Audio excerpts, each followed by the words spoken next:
ഞാൻ വീഡിയോ എടുക്കാൻ വേണ്ടി വന്നപ്പോഴാണ് എന്റെ കണ്ണിൽ ഇത് പെട്ടത്. ഇതെന്താന്ന് വെച്ചിട്ടുണ്ടെങ്കിൽ സ്നിക്കേഴ്സ് അല്ല, സ്നിക്കേഴ്സിന്റെ കാലി കവറാണ്. അതിൽ സ്പോഞ്ചൊക്കെ വെച്ചിട്ട് ഒരു റീഫിലറൊക്കെ വെച്ചിട്ട് ഒരു പെണ്ണാക്കി എടുത്തേക്കാണ് കേട്ടോ ലച്ചു. കണ്ടപ്പോ എനിക്ക് ഭയങ്കര ഇഷ്ടം തോന്നി. പിന്നത്തെ ക്രാഫ്റ്റ് ഇതായിരുന്നു തോന്നുന്നു അവളുടെ കേട്ടോ. ഞാൻ വന്നത് എന്താന്ന് വെച്ചിട്ടുണ്ടെങ്കിൽ തിരുവനന്തപുരത്തെ 3ാമത്തെ വീഡിയോ ആണ് നിങ്ങളിപ്പോ ഈ കാണാൻ വേണ്ടി പോണത്. ഞങ്ങൾ പൊന്മുടി പോയിട്ടുള്ള ഒരു വീഡിയോ ആണ് കേട്ടോ. എന്താ പറയാ, നമ്മൾ വിചാരിച്ച പോലെ അല്ലായിരുന്നു യാത്ര. ഒരുപാട് ചേഞ്ചസ് ഉണ്ടായിരുന്നു അതില്. അതുപോലെ നമുക്ക് കിട്ടിയ ഇൻഫോർമേഷൻസും റോങ് ആയിരുന്നു. അപ്പൊ നിങ്ങളൊന്ന് കണ്ടിട്ട് വരൂ.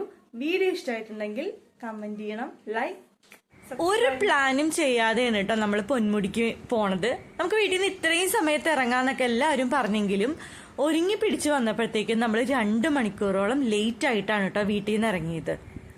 കാറിൽ കയറിയപ്പോഴത്തേക്കും ഗൂഗിള് പറഞ്ഞു റോഡ് ക്ലോസ്ഡ്. അപ്പൊ നമ്മൾ അങ്ങോട്ട് പോണോ എന്നിങ്ങനെ ആലോചിച്ചു കേട്ടോ. അപ്പൊ എന്തായാലും ഒരു ഡ്രൈവ് ആവൂലോ എന്ന് ഉണ്ണിക്കുട്ടൻ പറഞ്ഞു. അങ്ങനെ നമ്മൾ അങ്ങോട്ട് പോയിക്കൊണ്ടിരിക്കുകയാണ് കേട്ടോ. ലച്ചു എന്നത്തെയും പോലെ കുഞ്ഞുമ്മയുടെ അടുത്ത് സീറ്റ് പിടിച്ചു. ഒരുപാട് വർത്താനവും കളിയും ചിരിയൊക്കെ ആയിട്ട് അവൾ അങ്ങനെ ഇരിക്കുകയാണ് കേട്ടോ. അപ്പൊ നമുക്ക് അങ്ങോട്ട് എത്താൻ പറ്റുമോ എന്നുള്ളൊരു ടെൻഷനും കൂടെ എനിക്ക് ഉണ്ടായിരുന്നു കേട്ടോ. പിന്നെ പോണ വഴിക്ക് ഒരുപാട് കാഴ്ചകളൊക്കെ കണ്ടിട്ടാണ് കേട്ടോ പോയത്. നമുക്ക് വേറെ റൂട്ടിൽ കൂടെയാണ് കേട്ടോ നമ്മളിവിടെ വന്നത്. അപ്പൊ നിങ്ങൾ പോകുമ്പോഴും റോഡ് ക്ലോസ്ഡ് എന്ന് പറഞ്ഞാൽ നമുക്കൊരു വേറെ റൂട്ടും കൂടി ഉണ്ട്. അവിടെ റോഡ് പണി എന്തോ നടക്കുകയാണ്. അപ്പൊ നമ്മൾ അവിടെ എത്തുമ്പോഴത്തേക്കും ബോർഡ് ഉണ്ടായി 4 മണി വരെ ഉള്ളൂ എൻട്രി ടൈം എന്ന്. നമ്മളവിടെ ചെന്നപ്പോൾ സെക്യൂരിറ്റി പറഞ്ഞു നമ്മുടെ കാറായിട്ട് പോകാൻ വേണ്ടി പറ്റില്ല, നമുക്ക് വേണമെങ്കിൽ KSRTC ബസ്സിൽ കയറി പോകാമെന്ന് പറഞ്ഞു കേട്ടോ. അപ്പോൾ നമ്മളവിടെ വെയിറ്റ് ചെയ്യാന്ന് വിചാരിച്ചു. നമ്മളെ പോലെ തന്നെ ഒരുപാട് ആൾക്കാരും ബസ്സിന് വേണ്ടി അവിടെ വെയിറ്റ് ചെയ്ത് നിൽക്കുകയാണ് കേട്ടോ. ചെക്ക് പോസ്റ്റിന്റെ അടുത്തുനിന്ന് ഒരു 12 കിലോമീറ്ററോളം ഉണ്ട് കേട്ടോ പൊന്മുടിയിലേക്ക്. അങ്ങനെ ബസ് വന്നു. എനിക്കും ചീനുവിനും ലച്ചുവിനും സീറ്റ് കിട്ടി. ബസ് ഫുള്ളായിരുന്നു കേട്ടോ. കുറെ പേര് ഇരിക്കുന്നു നിൽക്കുന്നു ഒക്കെ ഉണ്ടായിരുന്നു കേട്ടോ. ലച്ചു ഫസ്റ്റ് ടൈമാണ് ബസ്സിൽ കയറുന്നത്. അതിന്റെ ഒരു എക്സൈറ്റ്മെന്റ് അവൾക്ക് ഉണ്ടായിരുന്നു. ബസ്സിലെ സീറ്റ് ഉയരത്തിലായതുകൊണ്ട്, അതായത് കാറിനെ അപേക്ഷിച്ച് കൂടുതൽ വ്യക്തമായി കാഴ്ചകൾ കണ്ട് യാത്ര ചെയ്യാനായിട്ട് നമുക്ക് സാധിക്കും കേട്ടോ. പോണ വഴിക്കൊക്കെ PWD ഗസ്റ്റ് ഹൗസും പിന്നെ വേറെ റിസോർട്ടൊക്കെ ഉണ്ടെന്ന് തോന്നുന്നു. എന്തായാലും PWD ഗസ്റ്റ് ഹൗസ് അവിടെ ഉണ്ട് കേട്ടോ. ഇടയ്ക്കിടയ്ക്ക് ഇവിടെ ബസ് സർവീസ് ഒക്കെ ഉണ്ട്. ഇവിടെ റിസോർട്ടിലും ഓഫീസിലൊക്കെ വർക്ക് ചെയ്യുന്ന ധാരാളം ആളുകൾ ഈ KSRTC ബസ്സാണ് കേട്ടോ ഉപയോഗപ്പെടുത്തുന്നത്. കാടിന്റെ നടുക്ക് കുത്തനെയുള്ള 22 എയർപിന്നുകൾ കഴിഞ്ഞാലാണ് നമുക്ക് നമ്മുടെ ഡെസ്റ്റിനേഷനിൽ എത്താൻ സാധിക്കുള്ളൂ. യാത്ര വളരെ കഠിനമാണെങ്കിലും ഞങ്ങൾ എല്ലാവരും ശരിക്കും എൻജോയ് ചെയ്തിട്ടാണ് കേട്ടോ പോയത്. നല്ല അടിപൊളിയായിട്ടുള്ളൊരു യാത്രയായിരുന്നു. ക്ലച്ച് ഡിസ്കിന്റെയോ ബ്രേക്ക് പാഡിന്റെയോ കരിയുന്ന മണം വണ്ടിയിലുണ്ടായിരുന്നു കേട്ടോ. ബസ് യാത്ര തിരഞ്ഞെടുക്കുന്ന പ്രത്യേകം ശ്രദ്ധിക്കണം. ചിലർക്കൊന്നും ആ മണമൊന്നും ഇഷ്ടപ്പെടില്ല. എൻ്റെ അമ്മയൊക്കെ ആണെങ്കിൽ അപ്പം തന്നെ അവിടെ വാള് വെച്ചാണ് കേട്ടോ. എയർ പ്രഷറിന്റെ ബുദ്ധിമുട്ട് ചെവിയിൽ ശരിക്കും ഫീൽ ചെയ്യാൻ പറ്റുന്നുണ്ടായിരുന്നു.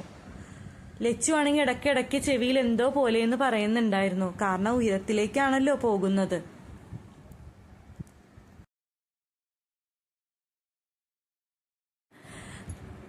കുറച്ച് സമയം കഴിഞ്ഞപ്പോ ബസ് ഒരു സ്ഥലത്ത് നിർത്തിയിട്ടു കേട്ടോ.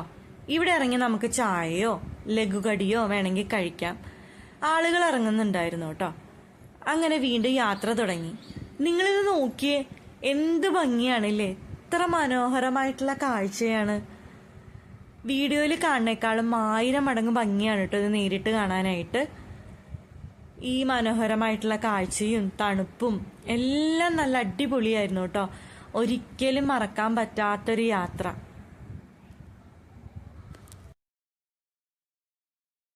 കേരളത്തിലെ ഏറ്റവും മനോഹരമായിട്ടുള്ള പോലീസ് സ്റ്റേഷനാണിത്, പൊന്മുടി പോലീസ് സ്റ്റേഷൻ.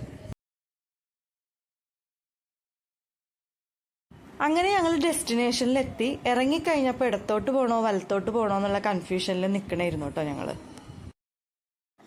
വലിയ മലകളൊന്നും കയറാതെ നല്ലൊരു ഫോട്ടോ സ്പോട്ടിലേക്കാണ് കേട്ടോ പിന്നെ ഞങ്ങൾ പോയത്. അപ്പോൾ ബസ്സിൽ നിന്ന് ഇറങ്ങണമെന്ന് കണ്ടക്ടർ പറഞ്ഞിട്ടുണ്ടായിരുന്നു. ഇത് ലാസ്റ്റ് ബസ്സാണ്, 1/2 മണിക്കൂർ കഴിയുമ്പോഴത്തേക്കും കയറണമെന്ന് കണ്ടക്ടർ ഓർമ്മിപ്പിച്ചിട്ടുണ്ടായിരുന്നു. നമ്മൾ ഇറങ്ങിയപ്പോൾ തന്നെ ആ ബസ്സിലേക്ക് വീണ്ടും ആളുകൾ കയറി സീറ്റ് പിടിച്ചിട്ടുണ്ടായിരുന്നു. അപ്പം തന്നെ മനസ്സിലായി പോകുമ്പോൾ നമുക്ക് സീറ്റൊന്നും കിട്ടില്ല എന്നുള്ളത്. വിചാരിച്ച പോലെ അവിടെ എത്താൻ പറ്റിയില്ലെങ്കിലും ഈ ബസ് ട്രിപ്പും ഞങ്ങൾ വന്ന സമയത്തുണ്ടായ കോടയും കാണാൻ സാധിച്ചതിൽ ഞങ്ങൾ ലക്കിയാണ്. കാറിൽ വന്ന കുറച്ച് ആളുകൾ ഈ ബസ്സിൽ കയറാൻ പ്ലാൻ ഇടുന്നുണ്ടായിരുന്നു. നല്ല മനോഹരമായിട്ടുള്ള സ്ഥലമായിരുന്നു കേട്ടോ ഇത്. എനിക്ക് കണ്ടിട്ടൊരു വാഗമൺ പോലെയാണ് തോന്നിയത്. പിന്നെ ഇവിടെ റിസോർട്ടിലൊക്കെ താമസിക്കുന്ന ആൾക്കാർക്ക് കൂടുതൽ സ്ഥലങ്ങൾ എക്സ്പ്ലോർ ചെയ്യാനും ഇവിടെ ചുറ്റിയടിക്കാനൊക്കെ സാധിക്കും കേട്ടോ. നല്ല മനോഹരമായിട്ടുള്ള സ്ഥലമാണെങ്കിലും ആളുകൾ ഇങ്ങനെ വേസ്റ്റൊക്കെ ഉപേക്ഷിച്ചിട്ടുണ്ടായിരുന്നു കേട്ടോ ഇവിടെയൊക്കെ. പിന്നെ ഞങ്ങൾ അവിടെ നിന്ന് ഒരുപാട് ഫോട്ടോസും വീഡിയോസൊക്കെ എടുത്തിട്ടുണ്ടായിരുന്നു കേട്ടോ. നമ്മുടെ വണ്ടിയിൽ തന്നെ വരികയാണെങ്കിൽ നമുക്ക് കുറച്ച് സമയം കൂടെ അവിടെ നിൽക്കാമായിരുന്നു. ഇതിപ്പോൾ ബസ് 6 മണിയാകുമ്പോഴത്തേക്കും വിടും. അതിന് മുന്നേ നമുക്ക് ബസ്സിൻ്റെ അടുത്തേക്ക് എത്തണം കേട്ടോ. നിങ്ങൾ ആരെങ്കിലും ഈ പൊന്മുടിയിലേക്ക് വരുന്നുണ്ടെങ്കിൽ കുറച്ച് നേരത്തെ വരാൻ നോക്കണം കേട്ടോ. എന്നാലാണ് നമുക്കിവിടെ കുറേ നേരം കൂടെ സ്പെൻഡ് ചെയ്യാനായിട്ട് സാധിക്കുള്ളൂ. അത് കഴിഞ്ഞപ്പോഴത്തേക്കും കോടയൊക്കെ ഇങ്ങനെ ഇറങ്ങി തുടങ്ങിയിട്ടുണ്ടായി കേട്ടോ. കോട കൂടി വരുന്നത് നമുക്കിങ്ങനെ കാണാൻ പറ്റുന്നുണ്ടായിരുന്നു. ഒരു ദിവസം നമുക്കിവിടെ ഒന്ന് സ്റ്റേ ചെയ്യാമെന്ന് മനസ്സിൽ ഉറപ്പിച്ച് ഞങ്ങളിതാ മല ഇറങ്ങുന്നു. അങ്ങനെ ദേ കൃത്യം 6 മണിയായപ്പോഴത്തേക്കും നമ്മൾ ബസ്സിന്റെ അരികിൽ എത്തിയിട്ടുണ്ടായിരുന്നു കേട്ടോ. എന്നാലും സീറ്റ് ഉണ്ടോ എന്ന് ചെക്ക് ചെയ്യാൻ വേണ്ടി സേതുവേട്ടൻ ആദ്യം കയറി. പക്ഷെ ബസ്സിൽ നിറച്ച ആളുകളായിരുന്നു കേട്ടോ.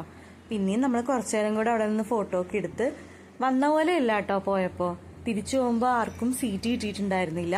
കുറേ കഴിഞ്ഞപ്പോൾ ലച്ചുവിനും ജീനുവിനും സീറ്റ് കിട്ടിയിട്ടുണ്ടായിരുന്നു.